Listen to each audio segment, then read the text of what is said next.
Guys Naruto చూసిన ప్రతి ఒక్కడికి ఈ డౌట్ అయితే వచ్చింటుంది. ఏంటంటే మన ఓబిటో టోబీ లాగే ఎందుకు యాక్ట్ చేసినాడు. ఈ షార్ట్ వీడియో అయితే మనం ఆ డౌట్కి ఆన్సర్ అయితే చెప్పేసుకుందాం. Let's go. Guys first of all మొత్తం అకాట్స్కీలో ఓబిటో ఒక్కరిని చూసే భయపడతాడు. అదెవరంటే మన ఇటాచి ఉచిహా. ఎందుకంటే మన ఓబిటోకి అయితే తెలియదు మన ఇటాచి దేనికి లాయల్గా ఉన్నాడు, హిడెన్ లీఫ్ విలేజ్కే అకాట్స్కీకే అని. అందుకే మన ఓబిటో ఇటాచి చనిపోయే వరకు టోబీ లాగైతే యాక్టింగ్ చేసినాడు. మన ఇటాచి చనిపోయిన తర్వాత ఓబిటో అదే టోబీ ఫైకాగే సమ్మిట్కి వెళ్ళి తన ట్రూ ప్లాన్ అయితే రివీల్ చేస్తాడు. తనే మాదర ఫోర్త్ గేట్ నింజావారు అది ఇదని.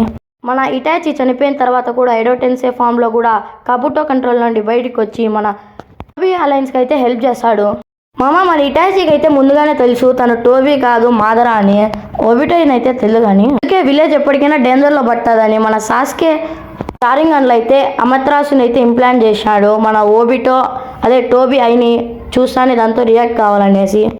మీకు నేను చెప్పింది అర్థమైందని అనుకుంటా guys. Thank you, bye bye.